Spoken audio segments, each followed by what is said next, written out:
Hallelujah, hallelujah, hallelujah. तो कितने लोग खुश आज दोपहर के समय? वैसे अब तीसरे पहर हो चुका है, दिन का तीसरा पहर हो चुका है। हालेलुया। और हम प्रभु की हजूरी में हैं, इसलिए हम खुश हैं। हालेलुया।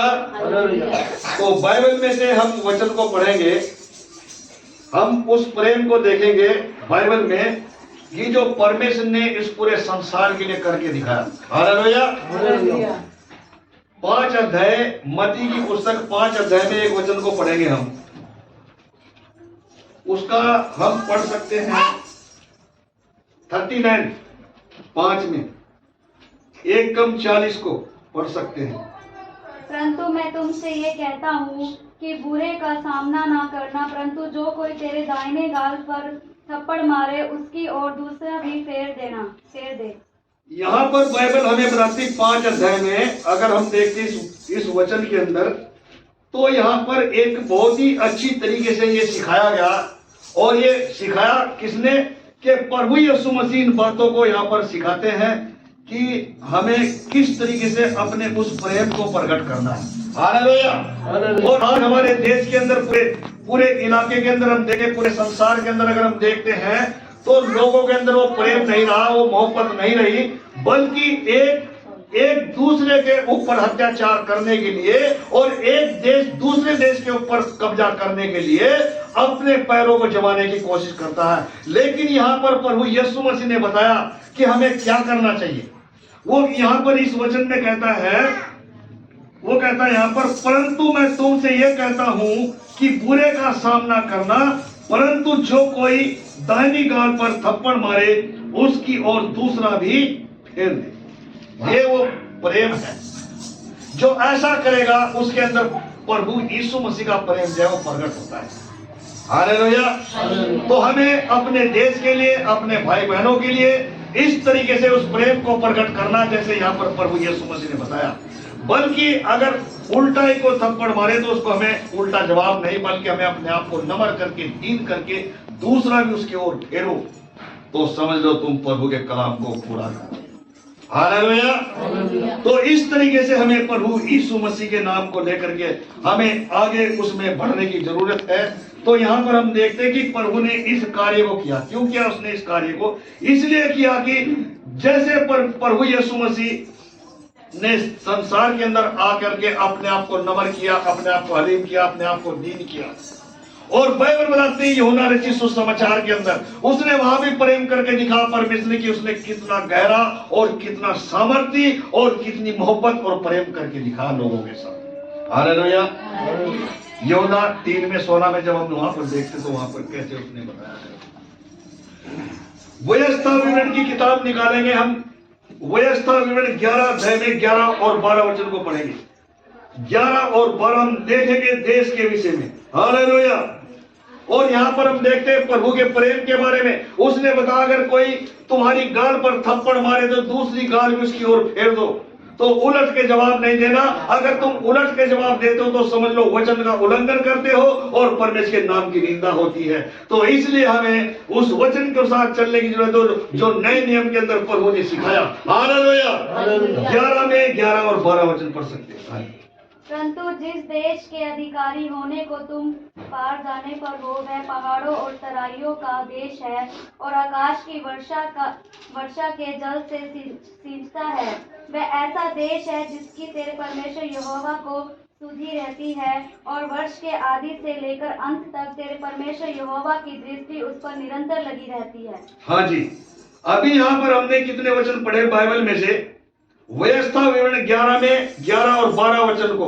तो यहाँ पर उसने देश के विषय में बता, उसने यहाँ पर आशीष के बारे में बता, उसने यहाँ बरकत के बारे में बता। उसने यहाँ पर यह नहीं बता कि मैं तेरे देश को नष्ट करूंगा या तेरे देश को खत्म कर दूंगा। यहाँ पर परमेश्वर का वचन कलाम के अंदर लिखा है वो देश की आशीष के बारे में, वो देश की बरकत के बारे में और उन लोगों के विषय में चिंता करता जो इस देश के अंदर रहते थे। हालेलुया। तो यहाँ पर वचन का लिखना इन बातों को सिखाता है। उसने यहाँ पर बताया 11 वचन, परंतु जिस देश के अधिकारी होने को तुम पार जाने पर हो, वह पहाड़ों और तराइयों का देश है। कहता वो पहाड़ और तराइयों का देश है, वो आशीषों का देश है, वो बरकतों का देश है। उसके अंदर कोई दुख नहीं, उसके आसानी नहीं हो सकती। जहां पर परमेश्वर की आशीष होती है, जहां पर परमेश्वर की बरकत होती है, वहां पर शैतान का कार्य नहीं बल्कि वहां प्रभु का कार्य होता है। इसलिए यहाँ पर वचन का लिखना कहता है, इस वचन के अंदर उसने बताया, कहता वो तराइयों का देश है और आकाश की वर्षा से जल से सींचा जाता है। जब परमेश्वर आसमान से बारिश डालता है तो धरती फलवंत होती है, और जब धरती फलवंत होती है तो धरती के ऊपर फसल उगती है। उस फसल को प्रभु के लोग इस्तेमाल करते हैं और वो परमेश्वर के लोगों के लिए होती है। हालेलुया। ये उस देश है जिस देश पर प्रभु अपनी वर्षा को डालता है, और उस देश में जब बारिश होती है धरती के ऊपर तो पृथ्वी फलवंत होती है। ऐसे ही प्रभु के लोग भी फलवंत होते हैं जो उसके नाम को लेकर के आगे बढ़ते हैं। फिर क्या वचन का लिखना कहता है, यहाँ पर एक वचन और पढ़ो नीचे, 13 वचन पढ़ सकते हैं। और यदि तुम मेरी आज्ञाओं को जो आज मैं तुम्हें सुनाता हूँ ध्यान से सुनकर अपने संपूर्ण मन और सारे प्राण के साथ अपने परमेश्वर यहोवा से प्रेम रखो और उसकी सेवा करते रहो। हाँ जी, 13 वचन में यहाँ पर बताया, उसने बताया, कहता कि यदि तुम मेरी आज्ञाओं को जो आज मैं तुम्हें सुनाता हूं ध्यान से सुनकर अपने संपूर्ण मन और प्राण, अपने सारे प्राण के साथ अपने परमेश्वर यहोवा से प्रेम रखो और उसकी सेवा करते रहो, तो यहाँ पर ये परमेश्वर ने बताया। और 12 वचन वहां पर हमने पढ़ा था। 12 वचन के अंदर यहाँ पर क्या कहता, 12 वचन के अंदर नीचे 13 में आज्ञाओं के बारे में, प्रेम के बारे में बता, और मत्ती की किताब में बताया उसने, अगर कोई एक गाल पर थप्पड़ मारे तो दूसरा फेर दो, और कहीं तो उलट के जब तक 5-6 नहीं मार देना दोबारा मुड़ करके तो डकार नहीं आएगी जो शाम को सुबह को रोटी का नाश्ता किया होगा। कई लोग ऐसे करते हैं, लेकिन वहां पर प्रभु ने बताया, यीशु मसीह ने बताया नए नियम के अंदर, मत्ती की पुस्तक में बताया, अगर कोई थप्पड़ एक गाल पर मारता तो दूसरा भी फेर दो। अगर आप ऐसा करते हो तो आप प्रभु के कलाम को पूरा करते हो और प्रभु यीशु मसीह की इज्जत करके उससे प्रेम करते हो। हालेलुया। और यहाँ पर कहता 12 वचन, वह ऐसा देश है जिसकी तेरे परमेश्वर यहोवा को सुधि रहती है, और वर्ष के आदि से लेकर अंत तक तेरा परमेश्वर यहोवा की दृष्टि उस पर निरंतर लगी रहती है। उसने कहा जो इस देश के अंदर लोग रहते हैं, कहते तेरे परमेश्वर यहोवा की आंखें, उसकी नजरें उन पर लगी रहती है जो परमेश्वर के वचन के अनुसार चलते हैं। हालेलुया। उस देश के ऊपर लगी रहती है जो परमेश्वर ने वहां पर अपने लोगों को बसाया। आज हम देखते हैं बहुत सारे लोग अपने नाम को ऊंचा करने के लिए बड़ी बड़ी वीडियो डालते हैं, बना करके अपना नाम ऊंचा करने के लिए परमेश्वर को भूल जाते हैं, प्रभु यीशु मसीह को भूल जाते हैं। पुराने नियम में परमेश्वर को भूल गए, नए नियम में यीशु मसीह को भूल गए, उसकी सामर्थ को भूल गए, उसकी ताकत को भूल गए, जिसने उनको खड़ा किया उसको सब कुछ भूल करके और अपने नाम को ऊंचा करना चाहते हैं। लेकिन यहाँ पर बाइबल बताती है, यहाँ पर वचन बताता है कि तुम उस वचन को तब पूरा करोगे जब प्रभु यीशु मसीह कहता कि तुम अपनी गाल दूसरी भी उसकी ओर कर देना। ये है वो गहरा प्रेम। यहाँ पर बाइबल बताती, वचन बताता, फिर वहां पर कहता वो उसमें 13 वचन में आज्ञाओं के बारे में, प्रेम के बारे में उसने बता। फिर यहाँ पर एक वचन और पढ़ सकते, 14 वचन पढ़ो बच्चों, 14 वचन भी पढ़ सकते हैं। तो मैं तुम्हारे देश में बरसात के आदि और अंत दोनों समूह के वर्षों को अपने अपने समय पर बरसाऊंगा, जिससे तू अपना अन्न, नया दाख, मधु और टटका तेल संचय कर सकेगा। हाँ जी, वो कहता समय समय के अनुसार परमेश्वर ने बताया, कहता अपने लोगों के लिए, अपने बेटे बेटियों के लिए जो उसके वचन के अनुसार चलते, जो उसकी संगति भक्ति के अंदर लोली रहते, जो उसके हुक्मों का पालन करते, उसके मोहब्बत प्रेम में बने रहते हैं और एक दूसरे के साथ जुड़ करके रहते हैं, उनके विषय में यहाँ पर वो बताता है इस वचन के अंदर। यहाँ पर कहता मैं तो तुम्हारे देश में बरसात की आदि और अंत दोनों समूह में वर्षा को अपने अपने समय में बरसाऊंगा। कहता अपने अपने समय के अनुसार वो वर्षा की बारिश करेगा, आशीषों की बारिश करेगा। तो इसलिए प्रभु ने यहाँ पर एक वादा करता है। हालेलुया। और आज प्रभु के लोग क्या करते हैं?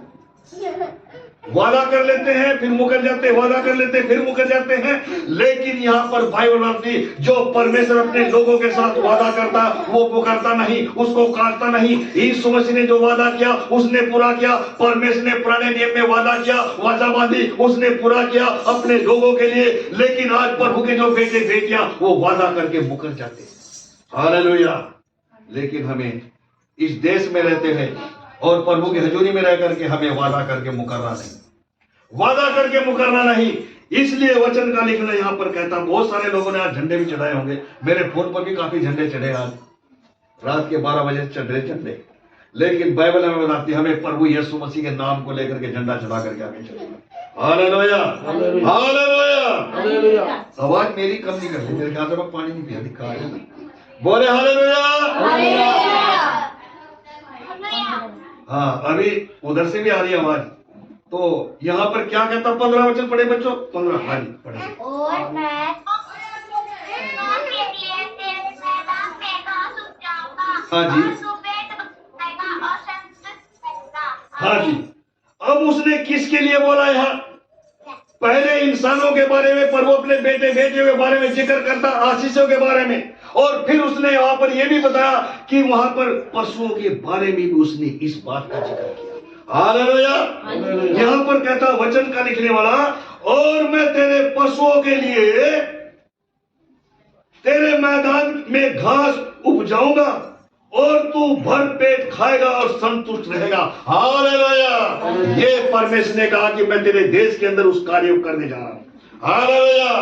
आज प्रभु आपके जीवन में उस कार्य को करना चाहता है कि तू भर पेट भोजन खाएगा, कभी भूखा और प्यासा नहीं होगा। इसलिए हमें अपनी चिंता नहीं, अपने देश की चिंता करनी, अपने भाई बहनों की चिंता करनी, अपने उन मित्रों की चिंता करनी, अपने उन सेवकों की चिंता करनी, अपने प्रधानमंत्री की चिंता करनी, गृह मंत्री की चिंता करनी है, अपने फौजों की चिंता करनी है, पुलिस महकमे की चिंता करनी, सरकारी अफसरों की चिंता करनी है। इन दिनों में उन लोगों के लिए जब हम चिंता करेंगे तो परमेश्वर खुद आपकी चिंता करेगा। हालेलुया। परमेश्वर खुद आपकी चिंता करेगा, क्योंकि परमेश्वर ने यहाँ पर बता कहता मैं आपके लिए उस काम को करूंगा। जब आप एक दूसरे के लिए चिंता करोगे, प्रार्थना करोगे, तो प्रभु जरूर आपकी प्रार्थना को सुनेगा। जब हम रात को नेहमिया की पुस्तक में से वचन को पढ़ रहे थे तो वहां पर उनके दुखों को देख करके प्रभु का सेवक रोने लगा और रो करके उसने उपवास किया, प्रार्थना किया और रो करके रात और दिन ये प्रार्थना करने लगा, हे प्रभु, हे खुदा, हे परमेश्वर, के जो गलतियां इन्होंने की हम उनको मान लेते हैं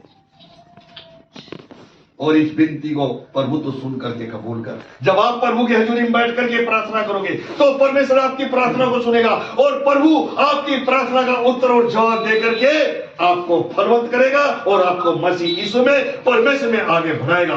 तो यही प्रभु का संदेश यहाँ पर वो बताता है कि अपनी गाल उनकी ओर घुमा दो, घमंड नहीं करना, प्रेम के साथ चलो, मोहब्बत के साथ चलो, भाईचारे के साथ चलो, वचन के अनुसार चलो, हुक्मों का पालन करके चलो और अपने देश के लिए, अपने संसार के लिए प्रार्थना करो। तो यही वचन का लिखना कहता है। पहला सामुएल 7 अध्याय में 8 और 9 वचन पढ़ेंगे। पहला सामुएल 7 अध्याय 8 और 9 वचन को पढ़ेंगे। 7 में 8 और 9 वचन। और इस्राएलियों ने शमूएल से कहा, हमारे लिए हमारे परमेश्वर यहोवा की दुहाई देना ना छोड़, जिससे वह हमको फलिश्तियों के हाथ से बचाए। हाँ जी, यहाँ पर किन लोगों ने उससे विनती किया, यहाँ पर बाइबल बताती है। यहाँ पर कहता कुछ लोग शमूएल के पास आए और उन लोगों ने क्या किया। 7 में 8 और 9 वचन को यहाँ पर बाइबल बताती है।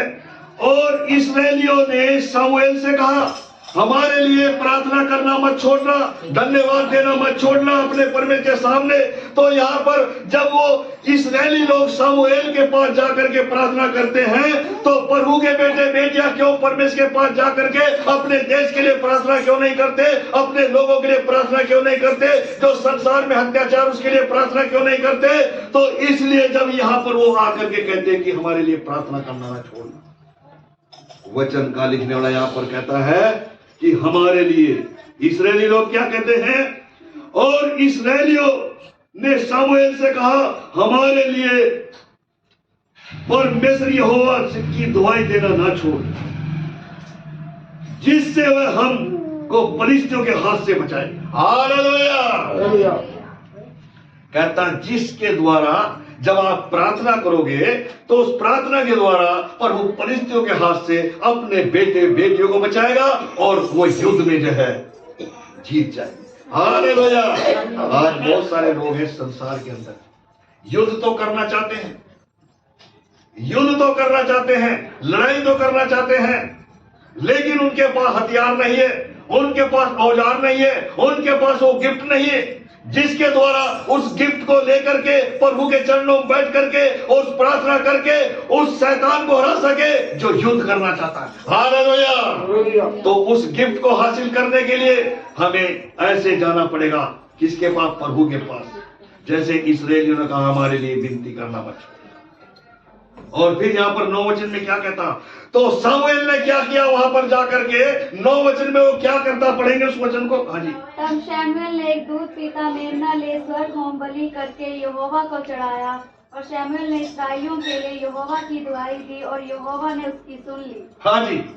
अब यहाँ पर वो कहता सामुएल ने एक मेमना लेकर के प्रभु की हजूरी में उसके चरणों में उसकी वेदी पर चढ़ाया और परमेश्वर की प्रार्थना को सुन करके उनको उत्तर और जवाब दिया। यहां पर बाइबल बताती है जब आप ऐसा करोगे तो परमेश्वर आपकी प्रार्थना को सुनेगा, आपकी भेंट को कबूल करेगा, आपकी प्रार्थना को सुन करके उत्तर और जवाब देगा। यहां पर सामुएल विनती करता है, कितने वचन में? 9 वचन में। 9 वचन में प्रार्थना करता है। यहां पर कहता है उसने क्या किया? तब सामुएल ने एक दूध पीता मेमना ले स्वर्ग में होम बलि करके यहोवा को चढ़ाया और सामुएल ने इस्राएलियों के लिए प्रार्थना, इस्राएलियों के लिए दुहाई दी और यहोवा ने उनकी सुनी। हालेलुया। सच्चे जीवते परमेश्वर ने उसकी प्रार्थना को सुना। प्रभु आपकी प्रार्थना को सुनना चाहता है, परमेश्वर आपकी प्रार्थना को सुनना चाहता है। जब आप एक दूसरे के लिए प्रार्थना करोगे, अपने देश के लिए प्रार्थना करोगे, अपने लोगों के लिए प्रार्थना करोगे, अपने रिश्तेदारों के लिए प्रार्थना करोगे, विश्वासी भाई बहनों के लिए प्रार्थना करोगे, तो परमेश्वर आपकी प्रार्थना को सुन करके उत्तर और जवाब देने वाला परमेश्वर। हालेलुया। हालेलुया। तो इसलिए हमें प्रभु की हजूरी में वो प्रार्थना करना है उन लोगों के लिए जो किसी संकट में है या किसी मुसीबत के अंदर है या किसी दुख के अंदर है। हम उनके लिए प्रार्थना करें और जो खुशी के साथ आनंद बिता रहे हैं हम उनके लिए प्रभु को धन्यवाद दें कि प्रभु वो भाई अच्छे हैं, उनके लिए मैं आपको धन्यवाद देता हूं। और प्रभु जो दुखी और परेशान है उनके लिए विनती करता हूं, उनके लिए प्रार्थना करता हूं। प्रभु उनके दुख को, उनकी परेशानी को दूर करना इस प्रार्थना के द्वारा, तो प्रभु कार्य करेगा। हालेलुया। प्रभु कार्य करेंगे, प्रभु कार्य कर सकता है, प्रभु चमत्कार कर सकता है। सामुएल ने प्रार्थना किया, प्रभु को बलिदान चढ़ाया, प्रभु को धन्यवाद दिया बलिदान के साथ साथ, और परमेश्वर ने उसकी क्या किया? वहां पर यहाँ पर लिखा कि परमेश्वर ने उसकी सुन ली, परमेश्वर उसकी विनती को सुना, परमेश्वर की प्रार्थना को सुना और सुन करके उस प्रार्थना के द्वारा प्रभु ने कार्य किया। हालेलुया। एक वचन और में पढ़ सकते हैं, व्यवस्था किताब निकालो पुराने नियम में 26 में 6 वचन पढ़ेंगे। व्यवस्था की पुस्तक 26:6 पढ़ो। और मैं तुम्हारे देश में सुख चैन दूंगा और तुम सोओगे और तुम्हारा कोई डराने वाला ना होगा, और मैं उस देश में दुष्ट जंतुओं को न रहने दूंगा और तलवार तुम्हारे देश में न चलेगी। अभी यहाँ पर 26 अध्याय 6 वचन वो यहाँ पर क्या कहता है? इस देश के विषय में बताया उसने। यहाँ पर वो कहता है इस वचन के अंदर, यहाँ पर उसने बताया और मैं तुम्हारे देश में सुख चैन दूंगा और तुम सोओगे और तुम्हारा कोई डराने वाला न होगा। हालेलुया। कहता तुम्हारे देश में कोई डराने वाला न होगा, क्योंकि उसने वादा किया मैं तुम्हें सुख का आनंद दूंगा, मैं तुम्हें चैन का आनंद दूंगा, मैं तुम्हें शांति का आनंद दूंगा, मैं तुम्हें वो जीवन दान दूंगा जो शुरू से लेकर के आखिर तक का जीवन होगा और तुम्हें कोई सताने वाला ना होगा। हालेलुया। ये परमेश्वर ने अपने देश के बारे में बताया, ये प्रभु उन देशवासियों के बारे में बताता जिस देश में प्रभु के लोग उसको पुकारते हैं, उस देश के विषय की बात करते हैं। Hallelujah, hallelujah. हालेलुया। दोपहर को नाश्ता कौन कौन करके आया? अरे खाके हैं। आवाज मेरी ज्यादा निकल रही मेरे। तो यहाँ पर वचन का लिखना कहता है, इसलिए यहाँ पर वचन का लिखना कहता कि तुम्हें कोई घबरा नहीं सकता, तुम्हें कोई डरा नहीं सकता। Hallelujah, hallelujah. और एक वचन और पढ़ सकते हैं, गलतियों की किताब नए नियम में निकालेंगे, गलतियों 5 में 13 वचन पढ़ो जरा। 5 में 13 वचन पढ़ेंगे, और यहां पर वो कहता है कि तुम्हें कोई डरा नहीं सकता, तुम्हें कोई घबरा नहीं सकता। Hallelujah, hallelujah. गलतियों 5:13 वचन पढ़ो बच्चों। हे भाइयों, तुम स्वतंत्र होने के लिए बुलाए गए हो, हाँ जी। परंतु ऐसा न हो कि वह स्वतंत्रता शारीरिक कामों के लिए अवसर बने, वरन प्रेम से एक दूसरे के दास बनो। हाँ जी, अब यहाँ पर पौलुस इन बातों को सिखाता है, कहता तुमको किस लिए बुलाया गया? स्वतंत्र होने के लिए, विश्वास में दृढ़ होने के लिए, विश्वास में मजबूत होने के लिए तुमको बुलाया गया। और कहीं ऐसा ना हो तुम संसार की बातों में फंस करके अपनी स्वतंत्रता को ना खो दो, अपनी पवित्रता को खो दो, और उस पवित्रताई में से तुम गुम हो जाओ। हालेलुया। तो यहाँ पर पौलुस ने बातें कहता तुम्हें किस लिए बुलाया गया? दोबारा पढ़ रहा उस वचन को, किस लिए बुलाया गया? हे भाइयों, तुम स्वतंत्र होने के लिए बुलाए गए हो, हाँ जी। परंतु ऐसा न हो कि यह स्वतंत्रता शारीरिक कामों के लिए अवसर बने, वरन प्रेम से एक दूसरे के दास बनो। इसलिए यहाँ पर वो कहता है, कहते एक प्रेम के साथ एक दूसरे के दास बनो, एक दूसरे के साथ जुड़ करके चलो। Hallelujah, hallelujah, hallelujah.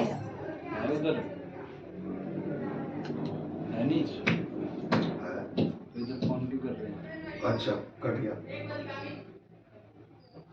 जोड़ दे। तो यहाँ पर वचन का लिखने वाला हमें सिखाता है और बताता है, जुड़ करके रहने के लिए हमें इसलिए नहीं बुलाया कि हम एक दूसरे अलग हो जाए और प्रभु से अलग हो जाए तो हम अपनी स्वतंत्रता को खो दें, तो हमें प्रभु में अपने आप को मजबूत बनाने की जरूरत है। Hallelujah, hallelujah. इसलिए वचन का लिखना इन बातों को।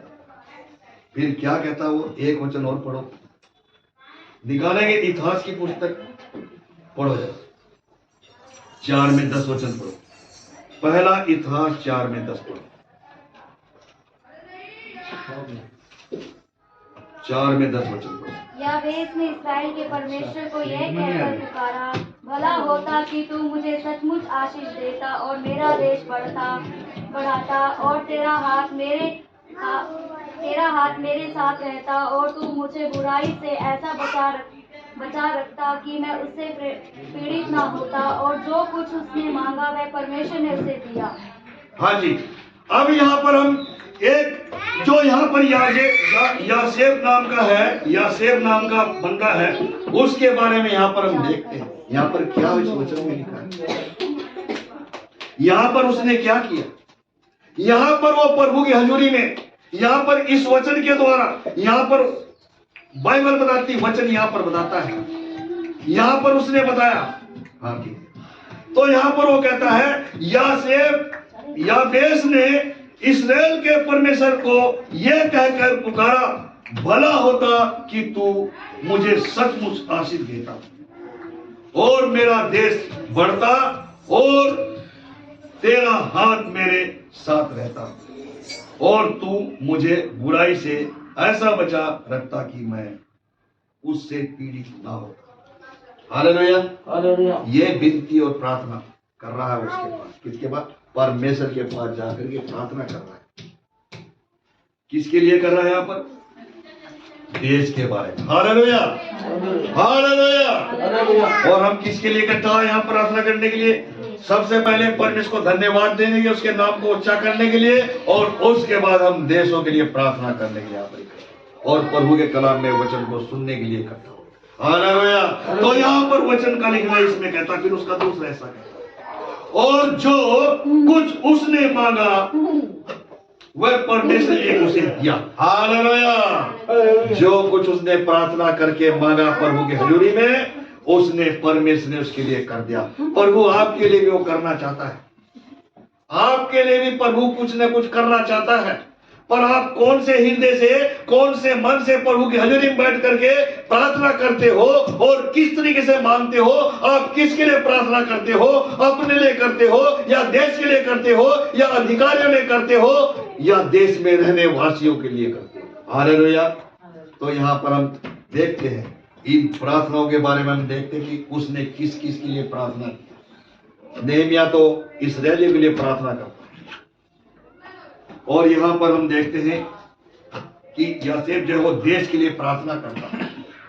तो इसलिए हमें अपने लोगों के लिए, अपने देश के लिए, उन लोगों के हित के लिए, अपने देश में जो लोग रहते हैं उनके लिए प्रार्थना कर सकते हैं। हालेलुया। तो और भी एक वचन को पढ़ेंगे बाइबल में से, उसी पुस्तक में हम देख सकते हैं गलतियों की पुस्तक में 5 में हम एक पहला वचन पढ़ सकते हैं। वहां 5 में पहला वचन गलतियों की पुस्तक है। मसीह में स्वतंत्रता के लिए हमें स्वतंत्र किया, तो इसीलिए मैं स्थिर रहा और दास्तों के जय में फिर से ना जाता। हाँ जी, यहाँ पर वो कहता कि मसीह में स्वतंत्रता के लिए। और आज लोगों ने क्या काम किया इस पूरे संसार में? आज मेरे ख्याल से इस कार्य को किया होगा, है ना? बाइबल में लिखा, क्या बोलते हैं उसको, झंडे झंडे चढ़ाए होंगे। आज प्रधानमंत्रियों ने भी, बहुत सारे लोगों ने झंडे चढ़ाए हुए। लेकिन आज जो हमारा जो सच्चा और पवित्र जो प्रभु यीशु मसीह है, हमें उसके चरणों में बैठ करके उस देश के लिए, हमें उस स्वतंत्रता के लिए हमें प्रार्थना में, हजूरी में प्रभु की आना की जरूरी है। Hallelujah, hallelujah. तो इस तरीके से हमें प्रभु की हजूरी में प्रार्थना करने की। यहाँ पर वो कहता स्वतंत्रता के लिए। पढ़ना चला दोबारा उस पहले वचन को जल्दी से। मसीह ने स्वतंत्रता के लिए हमें स्वतंत्र किया है, हाँ इसी में स्थिर रहो और दास्तों के जुए में फिर से न जूतो। हाँ, कहता पाप और गुनाह के अंदर फिर मत पड़ जाना। हालेलुया। जब मसीह ने आपको स्वतंत्र कर दिया, अपने लहू से धो करके तुम्हें पवित्र कर दिया है, तो फिर संसार की बातों में पढ़ करके कहीं ऐसा ना हो कि तुम फिर उसी दशा में चले जाओ। हालेलुया। तो हमें प्रभु में आगे बढ़ने की, मसीह यीशु में हमें आगे बढ़ना है, एक दूसरे के प्रार्थना में रहना है। प्रभु यीशु मसीह ने अपने शागिर्दों को प्रार्थना करना सिखाया और उसके शागिर्द प्रार्थना करके आगे बढ़ते गए और चेलों के द्वारा आज पूरे संसार के अंदर चारों तरफ प्रभु के लोग हैं, प्रभु के सेवक हैं, दास दासियां हैं। उन सेवकों के द्वारा ही प्रभु ने बढ़ोतरी किया। हालेलुया। जब आप देश के लिए प्रार्थना करोगे, देश का भला होगा, परमेश्वर देश में भलाई करेगा, परमेश्वर देश के अंदर बारिश, आशीष की बारिश डालेगा और फिर आपको किसी का भय नहीं होगा, आपको किसी का डर नहीं होगा। इसलिए वचन का लिखने वाला वहां पर हमें इन बातों को पढ़ेंगे। एक वचन भजन संहिता 2 अध्याय में 2 वचन पढ़ सकते हैं, 2 में 2 तो पढ़ेंगे। वहां पर क्या लोग करते प्रार्थना के विषय में हम देखेंगे। वहां भजन संहिता 2 अध्याय में 2 वचन पढ़ो बच्चों। यहोवा और उसके अभिषेक के विरोध पृथ्वी के राजा मिलकर और हाकिम आपस में सम्मति करके कहते हैं। हाँ जी, यहाँ पर पढ़ेंगे, तीसरा पढ़ दो। आओ हम उनके बंधन तोड़ डालें और उनकी रस्सियों को अपने ऊपर से उतार फेंके। हाँ जी, अब यहाँ पर वो कहता आपस में बैठ करके हाकिम जो सलाह करते हैं, मुशवरा करते हैं। हालेलुया। एक सलाह, एक मीटिंग करते हैं वहां पर, और क्या योजना वहां पर चल रही होगी। लेकिन यहाँ पर बाइबल बताती, वचन यहाँ पर बताता उन्होंने कौन सी योजना यहाँ पर बनाई है। दूसरे वचन में सबसे पहले कहता हूं, मिल गया सबको? अच्छा, तो यहाँ पर कहता यहोवा और उसके अभिषेकित के विरोध पृथ्वी के राजा मिलकर और हाकिम आपस में सम्मति करते हैं। हालेलुया। तो हो सकता है इन्होंने कोई आपस में सलाह बात की होगी, या तो किसी के ऊपर कब्जा करने के लिए या किसी के ऊपर अटैक करने के लिए। लेकिन वचन का लिखना यहाँ पर कहता है, तीसरे वचन में उसने बता आओ हम उसके बंधन तोड़ डालें। हालेलुया। बंधन कैसे टूटेंगे?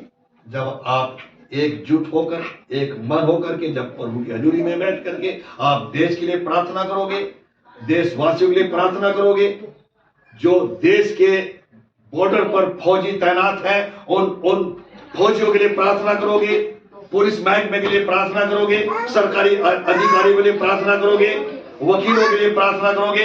हर कार्य को जब लेकर के आप प्रभु की हजूरी में प्रार्थना करोगे तो वो सारे बंधन जो है शैतान के टूट जाएंगे, शैतान की जंजीरें टूट जाएंगी और परमेश्वर आपकी प्रार्थना को सुन करके आपके देश को ज्यों का त्यों बनाएगा। हालेलुया। फिर किसी का डर नहीं होगा, फिर किसी का भय नहीं होगा और परमेश्वर जो है उस भय से आजादी देगा। हालेलुया। उस भय से छुटकारा देगा। इसलिए प्रभु की हजूरी। चौथा वचन पढ़ो नीचे, आगे पढ़ सकते हैं। चौथा वचन। वह जो स्वर्ग में विराजमान है हंसेगा, प्रभु उनको ठट्ठों में उड़ाएगा। हाँ जी, जो आपकी निंदा करने वाला, आपके देश की निंदा करने वाला, आपके देश का नुकसान करने वाला है, तो यहाँ पर बाइबल बताती है जो ऐसा संसार में करेगा, इस देश में करेगा, तो परमेश्वर स्वर्ग में देख करके उनको ठट्ठों में लाएगा। हालेलुया। उनको नीचा करेगा। हालेलुया। तो आपकी प्रार्थना के अंदर जब वो सामर्थ होगी, जब आप प्रार्थना करोगे तो प्रार्थना के द्वारा जो स्वर्ग में विराजमान परमेश्वर है वो आपकी विनती और प्रार्थना को सुन करके उत्तर और जवाब देने वाला परमेश्वर। यहां पर कहता है वह जो स्वर्ग में विराजमान है हंसेगा, प्रभु उनको ठट्ठों में उड़ाएगा। ये परमेश्वर ने यहां पर वचन के द्वारा एक वादा किया। हालेलुया। वो उनको ठट्ठों में उड़ाएगा जो देश का नुकसान करना चाहते हैं, जो प्रभु के लोगों का नुकसान करना चाहते हैं, जो प्रभु के लोगों को कमजोर करना चाहते हैं, जो प्रभु के लोगों के ऊपर अत्याचार करना चाहते हैं। स्वर्ग में परमेश्वर देख करके उनका ठट्ठा उड़ाएगा और उनकी निंदा। हालेलुया। इसलिए हमें प्रभु की हजूरी में बैठ करके अपने देशवासियों को याद करना है, अपने उन भाई बहनों को याद करना जो दुखी है, जो परेशान है, जो पीड़ाओं के अंदर है। एक देश दूसरे देश के ऊपर चढ़ाई करता, हमें एक देश दूसरे देश के ऊपर के लिए प्रार्थना करना, देशवासियों के लिए प्रार्थना करना, ताकि हर एक देश के अंदर अमन चैन बना रहे, हर एक देश के अंदर परमेश्वर की बेदारी आए, हर एक देश के अंदर प्रभु के लोग मसीह यीशु में, परमेश्वर में आगे बढ़ते हैं, जाकर के उसकी महिमा करते हैं, आगे बढ़ते हैं। हालेलुया।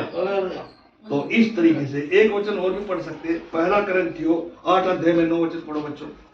पहला करंथियों 8 में 9 वचन पढ़े जल्दी से। परंतु सावधान, ऐसा ना हो कि तुम्हारी ये स्वतंत्रता कहीं निर्बलों के लिए ठोकर का कारण हो जाए। हाँ जी। अब यहाँ पौलुस कहता सावधान हो जाओ। हालेलुया। उसने यहाँ पर बताया सावधान हो। यहाँ पर वो कहता है 9 वचन के अंदर, परंतु सावधान ऐसा ना हो कि तुम्हारी ये स्वतंत्रता कहीं निर्बलों के लिए ठोकर का कारण ना हो जाए। हालेलुया। आज यहाँ पर कहता कहीं ऐसा ना हो आपकी वजह से या किसी दूसरे भाई बहन की वजह से कि कोई ठोकर का कारण बन जाए। हालेलुया। इसलिए वचन का लिखना कहता कि सावधान हो जाओ। अभी भी यहाँ पर वो होशियार कहता, अभी भी आपको मजबूत बनाना चाहता, अभी भी आपको पक्के करना चाहता, मजबूत करना चाहता कि सावधान हो जाओ। अभी भी आपके पास मौका है, अभी भी आपके पास समय है, अभी भी आपके पास वक्त है, तो सावधान होने की जरूरत है। इसीलिए पौलुस ने इन बातों को सिखाया। पौलुस ने इन बातों को सिखाया हमें एक दूसरे के प्रति प्रेम को प्रकट करना, एक दूसरे के साथ जुड़ करके रहना, अपने देशवासियों के लिए हमें प्रार्थना करना है। यहाँ पर वचन का जो विषय हम यही देखते हैं। यहाँ पर उसने पौलुस इन बातों कहता सावधान हो जाओ, परंतु सावधान हो, ऐसा न हो कि तुम्हारी ये स्वतंत्रता कहीं निर्बलों के कारण ना हो। हालेलुया। तो हमें अपने आप को प्रभु की हजूरी में बाइबल हमें सिखाता है, वचन हमें सिखाता है हम कैसे प्रार्थना कर सकते हैं। यिर्मयाह भी सिखाता प्रार्थना कैसे कर सकते हैं, दानिएल भी सिखाता कैसे प्रार्थना कर सकते हैं। पढ़ो जरा यिर्मयाह 33:3 में हम अपने देश के लिए कैसे प्रार्थना कर सकते हैं। यिर्मयाह 33:3 पढ़ो जरा। मुझसे प्रार्थना कर और मैं तेरी सुनकर तुझे बड़ी बड़ी और कठिन बातें बताऊंगा जिन्हें तू अभी नहीं समझता। हाँ जी। तो यहाँ पर यिर्मयाह ने इन बातों को सिखाया। हालेलुया।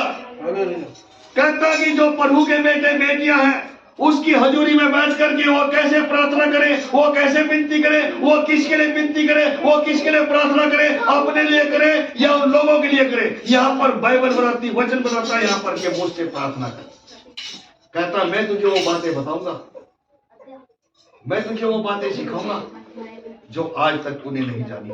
हालेलुया। इसलिए वचन का लिखना कहता है यहाँ पर, मुझसे प्रार्थना कर और मैं तेरी सुनकर तुझे बड़ी बड़ी और कठिन बातें बताऊंगा जिन्हें तू अभी नहीं समझ। हालेलुया। कहता मैं तुझे वो बातें बताऊंगा जो आज तक तूने नहीं समझी होगी, ना तूने जानी होगी, कि कैसे हम देश के लिए प्रार्थना करेंगे, कैसे अपने भाइयों के लिए प्रार्थना करेंगे, कैसे हम सेवकों के लिए प्रार्थना करेंगे, कैसे अपने प्रधानमंत्री के लिए प्रार्थना करेंगे, कैसे हम फौजी के लिए प्रार्थना करेंगे, कैसे हम पुलिस महकमे के लिए प्रार्थना करेंगे, कैसे हम अफसरों के लिए प्रार्थना करेंगे। इसलिए कि वो हमें गुड बातें बताना चाहता है कि हम कौन कौन सी चीजों के लिए हम प्रार्थना कर सकते हैं, हम किस विषय के लिए प्रार्थना कर सकते हैं। वो परमेश्वर का आत्मा अगुवाई करेगा कि हम कैसे आगे प्रार्थना करके आगे बढ़ सकते हैं। हालेलुया। हमें ऐसे प्रार्थना करना, जो हमारे भाई बहन संसार के अंदर दुखी परेशान है, दुखों के अंदर उनके लिए प्रार्थना करें। जो प्रभु के दास दासियां उनको सताया जाता, उनके लिए प्रार्थना करें। हर जाति के लोगों के लिए प्रार्थना करें कि प्रभु उनमें अमन चैन बनाए रखे। हमारे पड़ोसियों के लिए प्रार्थना करें, अपने शहर के लिए प्रार्थना करें, अपने गांव बस्ती के लिए प्रार्थना करें, अपने मित्रों के लिए प्रार्थना करें। यहाँ पर यिर्मयाह सिखाता है, मुझसे कहता है, यहाँ पर कहता मुझसे प्रार्थना कर, मैं तेरी सुनूंगा और सुनकर तुझे वो गुड़ बातें बताऊंगा जो आज तक तूने नहीं समझी होगी, ना कोई जानी होगी। हालेलुया। इसलिए वचन का लिखना इन बातों में आज हमें प्रभु की हजूरी में बैठ करके उस प्रेम को दिखाना है जो प्रभु ने इस संसार में आपके लिए प्रेम किया, इस पूरे संसार के लिए प्रेम किया, पूरे देशवासियों के लिए प्रेम किया और अपने आप को दे दिया। तो वहां पर यीशु मसीह सिखाते हैं, अगर तुम्हारी कोई दानी गाल पर थप्पड़ में दूसरा फेर दो, तो ये वो प्रेम है। ये यीशु मसीह ने प्रेम करके दिखा। और नए नियम के अंदर और पुराने नियम के अंदर भी वो कहता है कि हम किसके लिए हम प्रार्थना कर सकते हैं, अपने देशवासियों के लिए, अपने देश के लिए। हम ऐसे जब प्रार्थना करेंगे तो प्रभु आपके जीवनों में कार्य करेगा, आपकी प्रार्थना को सुन करके उत्तर देगा और आपके देश को ज्यों का त्यों कर देगा। हालेलुया। तो इस तरीके से हमें प्रभु की हजूरी में बैठ करके प्रार्थना करने के लिए आज बहुत सारे प्रभु के लोग हैं जो प्रभु की हजूरी में मानते तो हैं, लेकिन वो किसी और ही मनसा से मांगते हैं और उनकी जो मांग है वो पूरी नहीं होती है। तो इसलिए हमें प्रभु की हजूरी में अगर मांगना है तो उन लोगों के लिए मांगे जो दुखी और संसार के अंदर पीड़ाओं के अंदर है। हालेलुया। अपने देश के लिए मांगे, अपने देश की उन्नति के लिए मांगे, अपने लोगों के लिए मांगे, ताकि वो उन्नति करे और प्रभु में आगे बढ़े। जो मसीह में नहीं वो मजबूत हो और अपने देश का जो है कुछ अच्छा फैसला हो। हालेलुया। आज हमारे देशवासी लोग तड़प रहे हैं, हर कामों के अंदर वो परेशान है, दुखी हैं। तो जब आप एक दूसरे के लिए प्रार्थना करोगे तो प्रभु आपकी प्रार्थना को सुन करके उत्तर और जवाब देगा। दूसरा इतिहास 7 अध्याय 14 वचन। दूसरा इतिहास 7 अध्याय 14 वचन पढ़ सकते।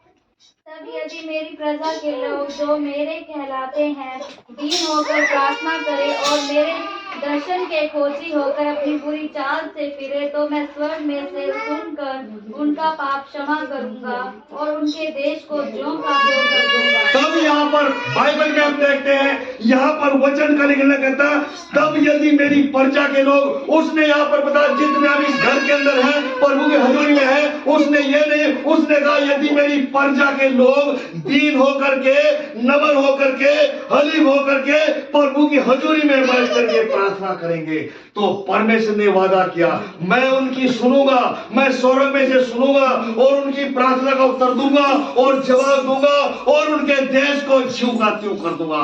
हालेलुया। हालेलुया। तो यहाँ पर वचन का लिखना है, हमें प्रभु की हजूरी में प्रार्थना करने की जरूरत। प्रभु की हजूरी में हमें प्रार्थना करना। यहाँ पर वो कहता है तब यदि मेरी प्रजा के लोग जो मेरे कहलाते हैं, कहता जो परमेश्वर के लोग कहलाते हैं, कहता दीन होकर के प्रार्थना करेंगे, नम्र होकर के प्रार्थना करेंगे, यहां पर वो कहता है, उसने यहां पर बता, और उस दर्शन के खोजी होकर अपनी बुरी चाल से फिरे तो स्वर्ग में सुनकर परमेश्वर ने वाला किया, कहता उनकी प्रार्थना का उत्तर और जवाब मिलेगा और उनके देश को फिर वो ज्यों का त्यों कर देगा। हालेलुया। और फिर वहां पर लिखा था, पढ़े थे वचन को, कहता तुम्हें देश में किसी का डर और भय नहीं होगा। हालेलुया। तो ये परमेश्वर का वादा है, ये परमेश्वर अपने लोगों के लिए वादा करता, पर हमें भी परमेश्वर के साथ एक वादा बांधने की जरूरत है कि हम भी उन लोगों के लिए हर समय तत्पर रहे, हर समय प्रार्थना में लौली रहे और उन लोगों के लिए प्रार्थना करें जो देश के अंदर पीड़ाओं के अंदर है, दुखी है, परेशान है। अपने देशवासियों के लिए हम प्रार्थना में हर समय लौली रहे। ये वचन का लिखना यहाँ पर एक बात हो। हालेलुया। इसलिए वचन को जब हम पढ़ते हैं तो हमें उसको पढ़ करके वचन के समय में चलने की। एक वचन और पढ़ेंगे, यूहन्ना रचित सुसमाचार 8 में 35 वचन को पढ़ेंगे। यूहन्ना रचित सुसमाचार 8 में 35 और 36 वचन को पढ़ेंगे।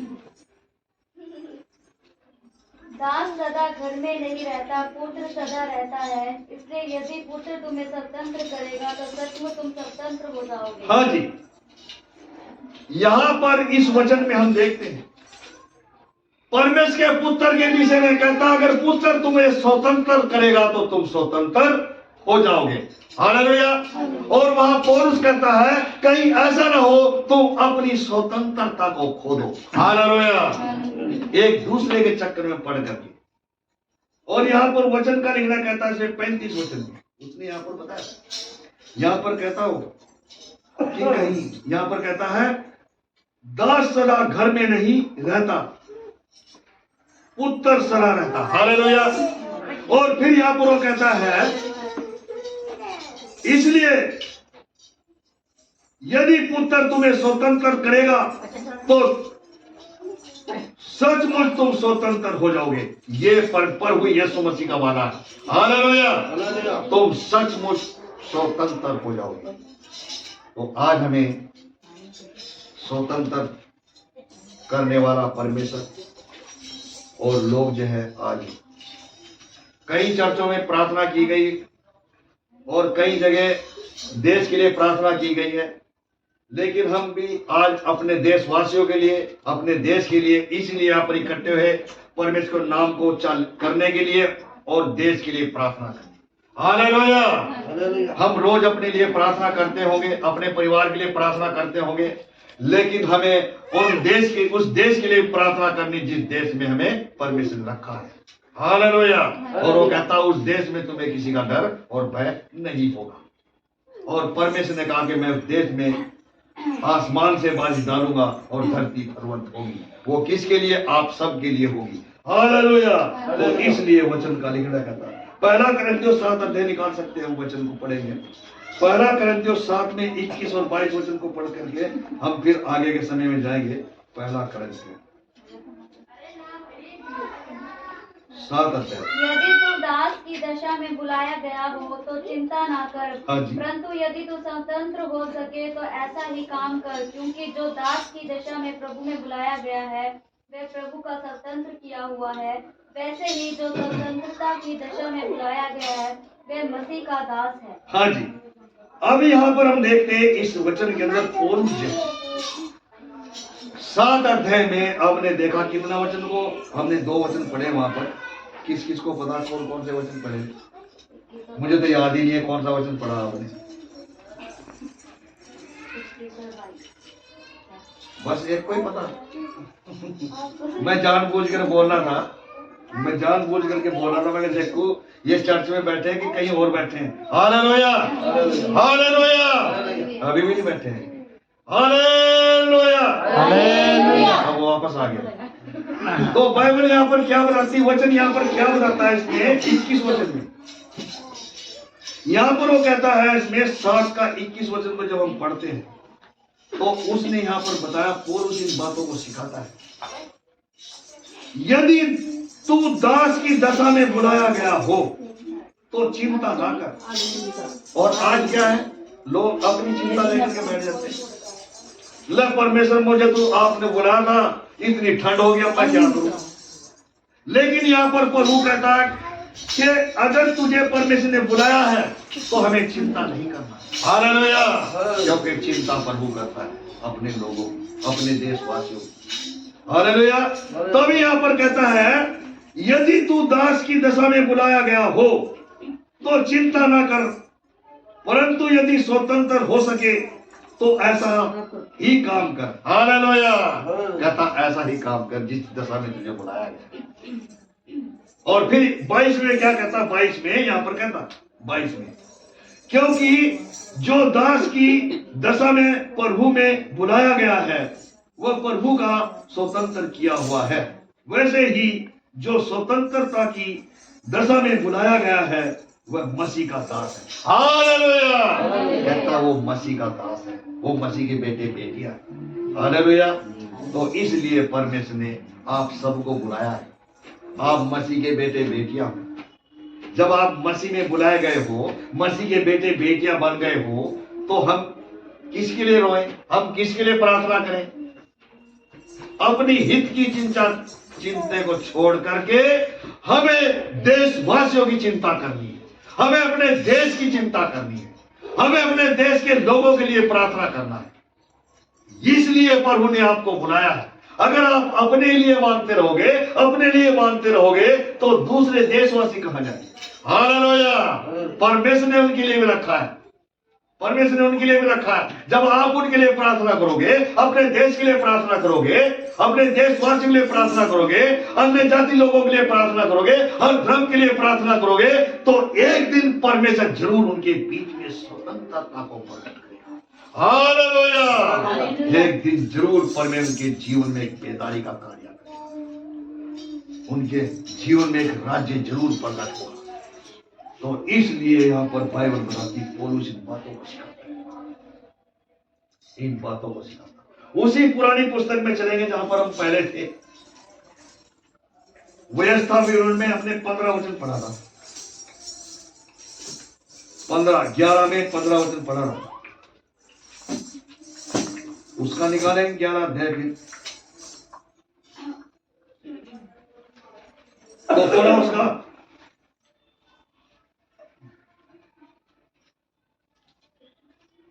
16 वचन पढ़ो।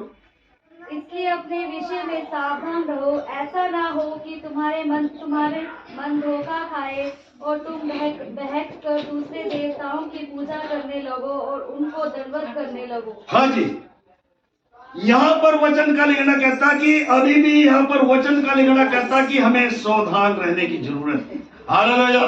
हम ऐसे भाइयों के बीच में, ऐसे लोगों के बीच में, अपने देश के बीच में रहते हैं कि कहीं ऐसा न हो इनके चक्कर में आकर के हम कमजोर पड़ जाएं, बल्कि हमें कमजोर नहीं पड़ना। यहाँ पर वचन का लिखना कहता, इसलिए अपने विषय में सावधान रहने की हमें जरूरत है और अपने देशवासियों के लिए हमें रोना, गिड़गिड़ाना, प्रार्थना करने की हमें जरूरत है। यहाँ पर वचन का लेना कहता 15 वचन में, और मैं तेरे पशुओं के लिए तेरे मैदान में घास उपजाऊंगा और तू पेट भर खाएगा और संतुष्ट रहेगा। यह परमेश्वर का वादा है। ये परमेश्वर ने आप सब के लिए, हमारे देश के लिए, पूरे संसार के लिए एक निर्णय, एक फैसला किया है। ये परमेश्वर ने वादा किया, तो हमें भी अपने लिए परमेश्वर के लिए एक वादा करने की जरूरत है। प्रभु, हम भी एक देशवासियों के लिए रोएंगे, गिड़गिड़ाएंगे, प्रार्थना करेंगे ताकि हमारे देश के अंदर अमन चैन बना रहे, और अगर कोई संकट भी आए, इस प्रार्थना के द्वारा प्रभु उस संकट को तू दूर करना और हमारे देशवासियों के ऊपर अपनी दया, अपनी शांति, अपना अनुग्रह बनाए रखना।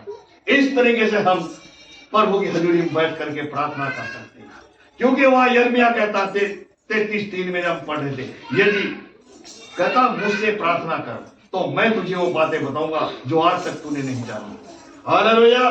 तो इस तरीके से हम प्रार्थना कर सकते हैं, प्रभु की हजूरी में बैठ करके तौबा के साथ प्रार्थना करें और पश्चाताप के साथ प्रार्थना करें, अर्पण के साथ प्रार्थना करें, अपने देश के लिए प्रार्थना करें, अपने देश के लोगों के लिए प्रार्थना करें, हर एक अधिकारी के लिए प्रार्थना करें, और फौजी जो महकमा है उसके लिए हम प्रार्थना कर सकते हैं, क्योंकि और रात दिन बर्फ के अंदर मैं देखा फेसबुक के ऊपर इतने बर्फ के अंदर फौजी बैठा हुआ बंदूक को लेकर के और बर्फ के अंदर दबा पड़ा है। तो उसके लिए उन ऐसे लोगों के लिए प्रार्थना कर सकते हैं जो हमारे देश के लिए तैनात बैठे हुए हैं।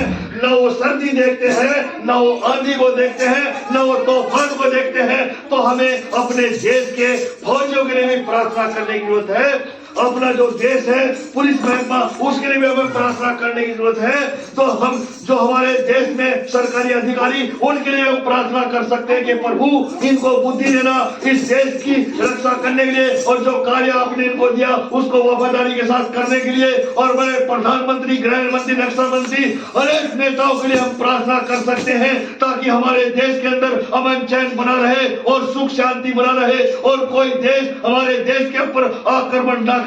क्योंकि वहां पर जब सामुएल ने प्रार्थना किया तो इस्राएलियों की विजय हुई और परमेश्वर ने उनकी प्रार्थना को सुन करके, सामुएल की प्रार्थना को सुन करके उत्तर और जवाब दिया। जब हम एक देश दूसरे देश के लिए प्रार्थना करेंगे, आप एक दूसरे के लिए प्रार्थना करोगे, आप सेवकों के लिए प्रार्थना करें, विश्वास के लिए प्रार्थना करें, हर चीज के लिए प्रार्थना करोगे तो प्रभु आपकी प्रार्थना को सुनेगा। Hallelujah, hallelujah, hallelujah. तो आज हमने इन बातों को बाइबल में देखा कि जो यहाँ पर देखते कि किस किस तरीके से देश के लिए हमने जो वचनों को पढ़ा गया और हमने यहाँ प्रार्थना किया कि हम किस किस चीजों के लिए हम प्रार्थना कर सकते हैं। यहाँ पर हमने आज यही विषय रखा था, हम देश के लिए प्रार्थना करेंगे और लोगों के लिए प्रार्थना करेंगे। तो एक दूसरे के साथ जुड़े रहें और प्रभु ने यही बातें सिखाई है कि उस प्रेम को प्रकट करो जो प्रभु यीशु मसीह ने पूरे देश के लिए, पूरे संसार के लिए और आप सब के लिए प्रेम करके दिखाया। Hallelujah, hallelujah. तो इस तरीके से हमें प्रभु की हजूरी में परमेश्वर इन वचनों के द्वारा आप सबको आशीष दे, बरकत दे। आगे के समय में